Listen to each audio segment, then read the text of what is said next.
தூத்துக்குடி அரசு பாலிடெக்னிக் கல்லூரியில் பட்டாசு வெடித்து காயமடைந்து மருத்துவமனையில் சிகிச்சை பெற்று வரும் 2 மாணவர்களை அமைச்சர் கீதா ஜீவன் நேரில் சந்தித்து ஆறுதல் தெரிவித்து நிதியுதவி வழங்கினார்.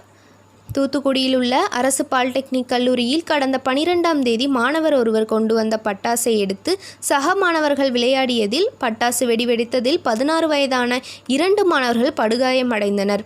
இதில் ஒரு மாணவரின் கைவிரல்களில் சேதம் ஏற்பட்டது.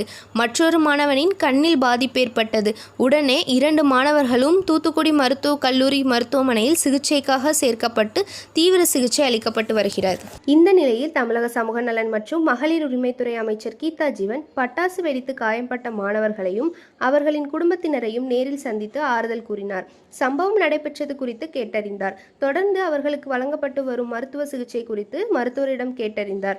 மேலும் இந்த 2 மாணவர்களுக்கு நிதி உதவியும் தூத்துக்குடி வடக்கு மாவட்ட திமுக சார்பில் வழங்கினார். கைவிரல்களில் காயம்பட்ட மாணவருக்கு உயர்தர பிளாஸ்டிக் சர்ஜரி செய்வதற்காகவும் இதுபோல் கண்ணில் பாதிப்பு ஏற்பட்ட மாணவருக்கு அதற்கான சிகிச்சைகள் அளிக்கவும் மருத்துவர்களை கேட்டுக்கொண்டார்.